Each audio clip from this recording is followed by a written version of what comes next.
chip ultra clusters, ultra servers, chip development, LLM, then we've got talk about developer tools. There's a lot to get through. Let's start with the ultra cluster.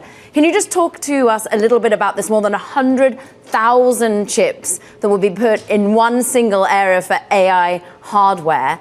Why do it? What will it offer? Yeah, this is something that we're building together with our partners in Anthropic, and it's actually going to be several 100,000 chips. And they're focused on, and it's our new Trainium 2 chips. And so we expect that this should deliver them 5 times more compute than they've used in their last model training. And so we're really excited about what they're able to accomplish. And they're expecting to build much bigger and much more capable AI models from that large compute cluster. Do we have a US location? Do we have an exact time frame other than early 2025? No location to share with.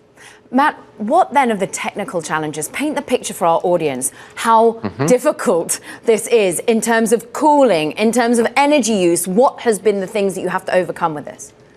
Yeah, well, the first core innovation is that we built our own chip, actually. And so we've built our own chip. It's called Trainium 2. And we're quite excited about the performance that we get out of that. And that's combined all in these really large ultra clusters that combine 64 Trainium chips, all to deliver 83 petaflops from a single node. And so that is the first innovation, is our Amazon designed custom silicon that gives us really unparalleled performance for generative AI capabilities. And then we build these together with high performance networking that we also build in-house. And then of course there'll be cooling and heating and power that we need to go build the data centers. But it really starts with that silicon down at the level. And we innovate on the entire stack of AI to make sure that we can control everything that goes into those clusters. Can you talk to us a little bit, compare and contrast here? This is about less dependency on NVIDIA GPUs to many ways, doing an alternative for your clients. What sort of cost saving will clients get? What sort of energy and efficiency will they get? Yeah, well, first of all, I think we like to think of it as a supplement to NVIDIA GPUs. NVIDIA has a fantastic product.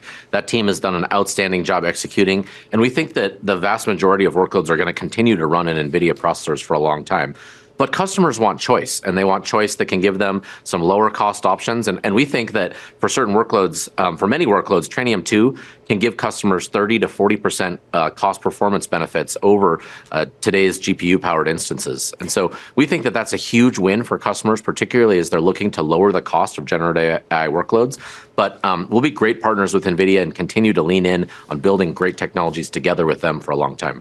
Trainium 2 available, Trainium 3 in the works, and all of this is, as NVIDIA at the moment, it's estimated, has about 95% market share. Do you agree with that sort of number they have, and what sort of area do you think that will come down to? Yeah, I mean, I think it's probably higher than that. I think the vast majority of workloads in generative AI today run on NVIDIA technology. And they've absolutely been the leaders in that space. But we do think we hear from customers that they want choice. And just with our processors, where we're tight partners with Intel and with AMD, but we decided to go build a general purpose processor called Graviton, and it's been hugely successful with our customers. But we also provide lots of Intel and lots of AMD processors in our cloud today, and those businesses continue to grow. So I expect that our usage of NVIDIA will continue to grow from our customers, and that choice is really going to be powerful. And as you see this explosion of generative AI usage, I think there's going to be plenty of business for multiple different people to be successful. A key partner is Intel. How concerned have you been about the change at the top? Oh, it's okay. I wish Pat the best. I know Pat, and he's been a good partner of ours. But we've been partners with Intel for a long time. It's been 18 years.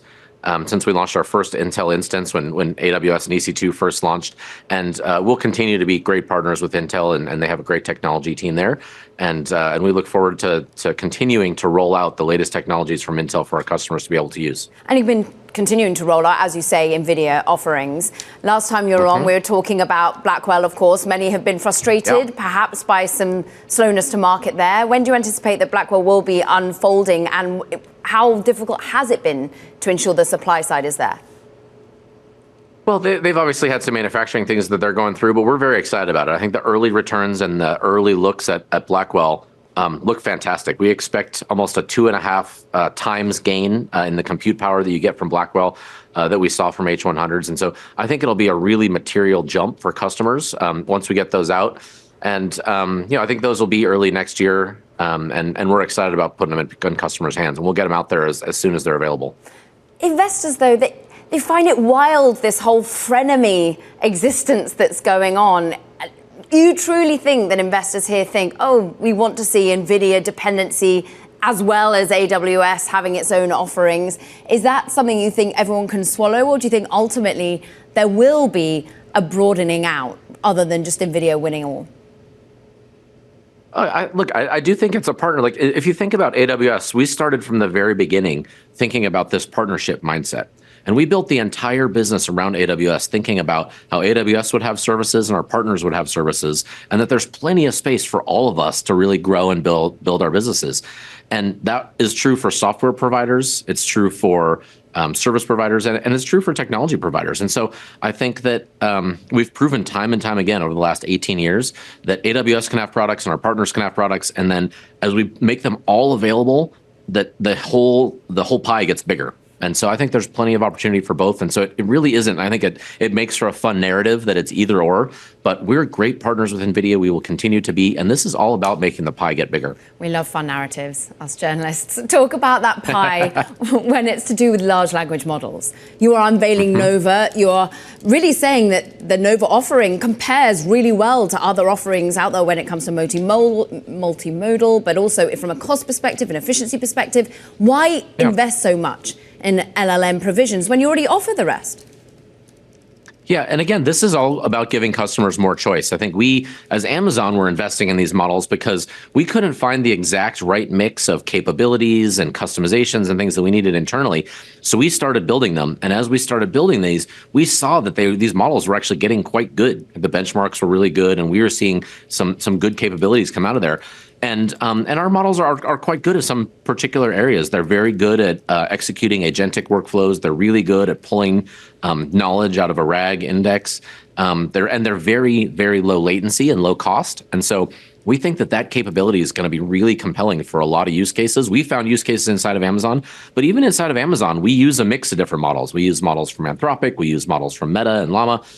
We use models from a bunch of different sources. And so I think that hopefully customers see a lot of value from these new Nova models, but we also expect that customers are going to combine lots of different models in lots of different ways. You haven't yet got the access to OpenAI, and for obvious reasons with their relationship with Microsoft, but do you think that will at some point unfold? Look, I think my view is anytime customers demand something that eventually that sorts its way out. And I think OpenAI obviously has a great set of models as well. And I'm sure many of our customers would love to have those available in Bedrock as well. And we'd love to support those there. I think I'd look at, and we have a long-term view on this. And over the long term, we'd like to make every technology available inside of Amazon and inside of AWS to use. And that means all of the models that are out there, we'd love to offer them in Bedrock. All of the software that's out there, we'd love to offer and make sure that it's available inside of AWS.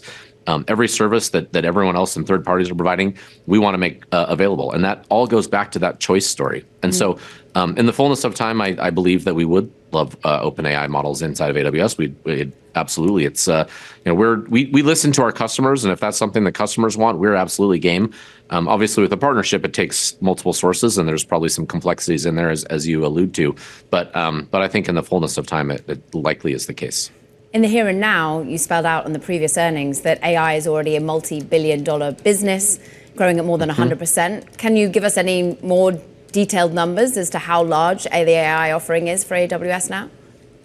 Yeah, you're right. It is a multi-billion-dollar business for us, and it's really growing rapidly. Take Bedrock, which is our platform that lots of customers are building all of their production AI applications on top of. Bedrock has grown the number of users 5x in the last year alone. So it is just really a rocket ship growth of people building this. And I think what's really exciting is that people are using Bedrock not just to do proof of concepts, but they're using it to really deeply integrate with their own enterprise data and to launch production applications, which I think is a particularly telling sign of where the technology is going and where it's evolved to. And clients willing to spend at a time of a lot of uncertainty, that we've got a new administration coming in. Do you see any concerns in terms of, geopolitics, your own supply chain, relationship with TSMC, for example? No, I mean, I think, look, we've worked with various administrations all throughout the last 18 years that AWS has been around, and we're really excited to work with this administration. I think that everybody is interested in ensuring that we have technology continuity, and there's a ton of opportunity here. Like this is how we drive the economy, and I think all administrations are interested in continuing to make sure that we're able to drive the economy forward. And AWS is a big enabler of that. And so we're excited to work with the new administration. I think we're obviously anxiously watch all of the geopolitical events all around the world to make sure that we're trying to insulate our customers as much as possible from any eventuality. But I think we're cautiously optimistic that we're in a good spot. You might have been cautiously watching what was happening in South Korea today amid your own event. Any exposure there, Matt? Sorry, I missed that. I was on stage. So I moved from stage right here to talk to you. So. Okay, understood. But in terms of the South Korean political destabilization, nothing that was a worry there? No, I mean, look, we have a region in South Korea, and we have many of our customers that operate in South Korea, and we'll continue to support them and operate with whichever government is in operation.